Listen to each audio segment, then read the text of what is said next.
اعوذ باللہ من الشیطان الرجیم بسم اللہ الرحمن الرحیم۔ تاجروں کا سیزن آتا ہے تو تاجر پہلے سے تیاری کرتے ہیں کہ اس سیزن کے اندر میں نے مالدار بننا ہے، اتنا مال میں نے کمانا ہے کہ پھر میں نے سارے سال گھر میں بیٹھ کر کے کھانا ہے۔ ٹیلر لوگ تیاری کرتے ہیں، عید کے موقع پہ اتنی محنت کریں گے رات دن کہ سال بھر اگر کوئی کسٹمر نہ بھی آئے تو وہ گھر بیٹھ کے آرام سے کھا سکے۔ کپڑے والے سوچتے ہیں کہ سیزن آئے گا، جو بھی سیزن ان کا آتا ہے اتنا کمائیں گے کہ سال بھر بیٹھ کے کھائیں گے۔ لوگوں، جیسے کپڑوں کا سیزن آتا ہے، ٹیلروں کا سیزن آتا ہے، پھلوں کا سیزن آتا ہے، ایک سیزن نیکیوں کا بھی آتا ہے، ایک سیزن مغفرت کا بھی آتا ہے، ایک سیزن جنتی بننے کا بھی آتا ہے، ایک سیزن اللہ کو راضی کرنے کا بھی آتا ہے۔ ارے یہ کیا کم ہے؟ میرے رسول سچے نبی صادق و مصدوق نبی نے فرمایا، ماہ رمضان کی ہر رات اللہ پہلے آسمان پہ تجلی کرتا ہے اور اللہ اپنے بندے سے پکار پکار کر غروب آفتاب سے لے کر صبح صادق طلوع ہونے تک کہتا ہے، میرے بندے اگر تو گنہگار ہے تو مجھ سے معافی طلب کرتا کہ میں تیری مغفرت کر دوں، میں تجھے جنت کا پروانہ عطا کر دوں۔ اگر تو غریب ہے تو مجھ سے دولت مانگتا کہ میں تجھے دولت عطا کر دوں، اگر تو نعمت سے محروم ہے تو نعمت مانگتا کہ میں تجھے نعمت عطا کر دوں۔ یہی وجہ تو ہے حضرات صحابہ کرام جب رمضان شریف آتا تو وہ ایسے تیاریاں کرتے تھے جیسے ہم اپنے گھروں کی شادیوں کی تیاری کرتے ہیں۔ صحابہ اتنے مصروف ہو جاتے رمضان شریف کی تیاریوں میں، اور کیسی تیاری کرتے؟ ہم بھی رمضان شریف کی تیاری کرتے ہیں۔ ہماری تیاری کیا ہے؟ سحری میں تری کے مسالے کو چاہیے، سحری کے اندر یہ چاہیے، سحری میں وہ چاہیے، افطار میں یہ چاہیے، افطار میں وہ چاہیے۔ مجھے اس سے کوئی جو ہے وہ شکوہ نہیں، میرے آقا نے اس سے منع نہیں کیا۔ حضور فرماتے ہیں کہ رمضان شریف میں گھر والوں کا دسترخوان وسیع کر دیا کرو، گھر والوں پہ زیادہ خرچ کیا کرو، اس لیے کہ جو گھر والوں پہ رمضان شریف میں خرچ کرتا ہے اللہ اس کو اپنی راہ میں خرچ کرنے کا ثواب عطا کرتا ہے۔ اور فاروق اعظم فرماتے ہیں جو رمضان شریف میں کشادگی کرے گھر والوں پر اللہ اسے جہاد میں خرچ کرنے کا ثواب عطا کرتا ہے۔ مجھے اس سے کوئی شکوہ نہیں، لیکن صحابہ کی تیاری کیا ہوتی تھی؟ جب رمضان شریف آتا صحابہ اپنے بستر کو باندھ دیا کرتے تھے۔ رمضان شریف آتا تو صحابہ بستر کو باندھ دیتے تھے۔ کیوں باندھ دیتے تھے بستر کو؟ اس لیے کہ اب سونا نہیں ہے، سونے کی راتیں 11 مہینے کی راتیں ہیں، اب غفلت میں زندگی نہیں گزارنا ہے، بلکہ راتوں کو جگ کر دن کو جگ کر اللہ کی اتنی عبادت کرنا ہے کہ عبادت کا سیزن آ گیا۔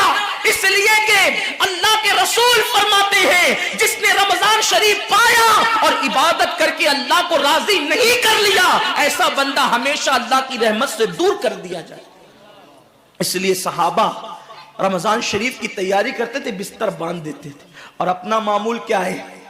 جو فجر میں سوئیں گے تو وہ عصر میں اٹھیں گے، رات بھر جاگیں گے کرکٹ کھیلتے ہوئے، رات بھر جاگیں گے گلیوں میں گھومتے ہوئے۔ میرے آقا صلی اللہ علیہ وسلم کے دیوانوں، بہت قیمتی وقت آ رہا ہے، بہت قیمتی مہینہ آ رہا ہے۔ یہ وہ مہینہ ہے جو جہنمیوں کو جنتی بناتا ہے۔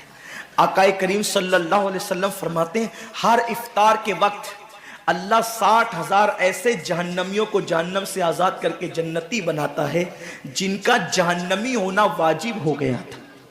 اور ایک مقام پہ فرماتے ہیں 5 لاکھ جہنمیوں کو ہر افطار کے وقت جہنم سے آزاد کیا جاتا ہے۔ اور اسی پہ بس نہیں، حضور فرماتے ہیں جب شب جمعہ آتی ہے ماہ رمضان کی، جمعرات کا سورج غروب ہوتا ہے، تو جمعہ کا سورج غروب ہونے سے پہلے پہلے تک ہر سیکنڈ میں 5 لاکھ جہنمیوں کو جہنم سے آزاد کیا جاتا ہے۔ اور جب جمعہ کا آخری وقت آتا ہے، آخری ساعت آتی ہے، میرے کریم آقا فرماتے ہیں جمعرات کا سورج غروب ہونے سے لے کر جمعہ کا سورج غروب ہونے تک ہر لمحے میں جو 5 لاکھ کو آزاد کیا گیا تھا، اب آخری سیکنڈ میں جو غروب کا وقت ہوتا ہے، جتنے آزاد کیے گئے تھے اتنوں کی تعداد کے برابر اس آخری ساعت کے اندر اللہ اپنے جہنمی بندوں کو جہنم سے آزاد کر دیتا ہے۔ کتنا قیمتی وقت ہوتا ہے، افطار کا وقت کتنا قیمتی ہے، سحری کا وقت کتنا قیمتی ہے، لیکن اس وقت بھی ہم کہاں لگے ہوتے۔ اب تو لوگوں نے ٹی وی چینلوں پر پروگرامات شروع کر دیے، دینی پروگرامات۔ مجھے دینی پروگرامات اگر ٹی وی پہ نشر ہوتے ہیں تو اس سے کوئی اختلاف نہیں ہے، لیکن آپ سے یہ عرض کرنا چاہتا ہوں کہ دین سیکھنے کا بھی کوئی وقت ہوتا ہے. اگر آپ سحری کے قیمتی لمحات میں ٹی وی کا منہ پکڑ کر بیٹھے ہیں تو آپ دعا کب کریں گے؟ افطار کے وقت آپ واٹس ایپ پر لگے ہیں تو اللہ سے مانگیں گے کب؟ ساری زندگی سسکیاں لے رہے ہو, ساری زندگی تڑپ رہے ہو, اور جب مانگنے کا وقت آتا ہے, مصیبتوں سے نجات طلب کرنے کا وقت آتا ہے, ہم کہاں ٹائم ضائع کرتے ہیں. حضرت سیدہ ام ہانی رضی اللہ تعالیٰ عنہ فرماتی ہیں کہ میں نے اپنے کریم آقا صلی اللہ علیہ وسلم سے سنا, اللہ کے رسول صلی اللہ علیہ وسلم نے فرمایا اس وقت تک میری امت ذلیل نہیں ہوگی, اس وقت تک میری امت رسوا نہیں ہوگی جب تک وہ ماہ رمضان کا احترام کرتی رہے گی. جب تک امت محمدیہ ماہ رمضان کا احترام کرے گی انہیں دنیا کی کوئی طاقت ذلیل و رسوا نہیں کر سکے گی. اور جب میری امت ماہ رمضان شریف کے احترام کو, تعظیم کو ترک کر دے گی اس وقت میری امت ذلیل اور رسوا کر دی جائے گی.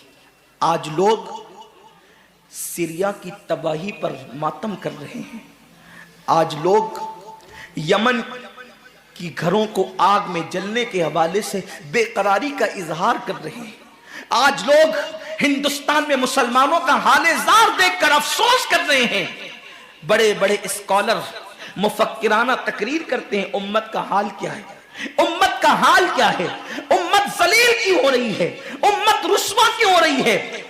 آصفہ کی آبرو پر آنسو بہانے والوں کبھی احساس بھی کیا کہ یہ امت کی ذلت کی وجہ کیا ہے؟ ایک ننھی سی آصفہ کی اگر آبرو جاتی ہے تو وہ کشمیر کے کسی ننھی سی بچی کی آبرو نہیں گئی بلکہ پوری امت محمدیہ کی آبرو سے کھیلا گیا. امت کی ایک بیٹی کی آبرو اللہ کے حبیب صلی اللہ علیہ وآلہ وسلم نے, میرے آقا نے ارشاد فرمایا میں نے اپنی امت کی بیٹیوں کی عزت کو کعبے سے بلند کر دیا ہے.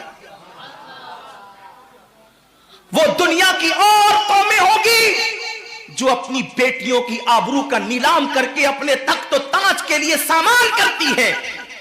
یہ مسلمان قوم ہے جو اپنی جانوں کو قربان کر کے اپنی امت کی, اپنی قوم کی بیٹیوں کی عزت کی حفاظت کرنا جانتی ہے.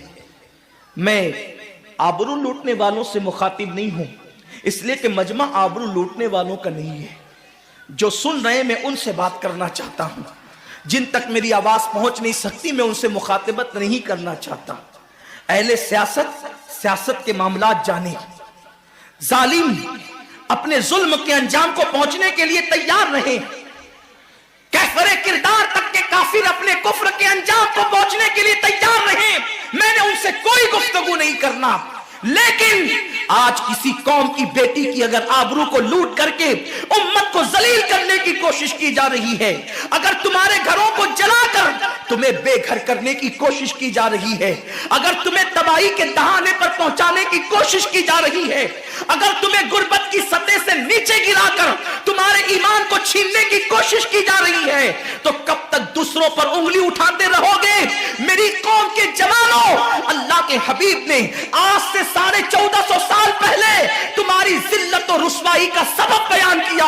اقبال رونا روتے ہیں وائے ناکامی متائے کارواں جاتا رہا, کارواں کے دل سے احساس زیا جاتا رہا. ماہ رمضان میں شراب کے اڈوں کو آباد کرنے والے, ماہ رمضان میں زنا کے اڈوں کو آباد کرنے والے, ماہ رمضان میں چھپ چھپ کر کھانے والے, ماہ رمضان میں اللہ اکبر اپنے ہاتھوں کی انگلیوں سے انٹرنیٹ کی جو ہے وہ بٹن کو چھیڑ کر کے زنا کے مناظر دیکھنے والے, اپنے ماں باپ کا دل دکھانے والے, لوگوں پہ ظلم کرنے والے, نماز کے اوقات میں بستر کی پہ سکون کی نیند سونے والے, دل کھول کر کان کھول کر اپنے ایمان کے کانوں سے, اپنی غیرت کے کانوں سے, اپنے دل کے کانوں سے میرے نبی کی اس حدیث کو سن لو.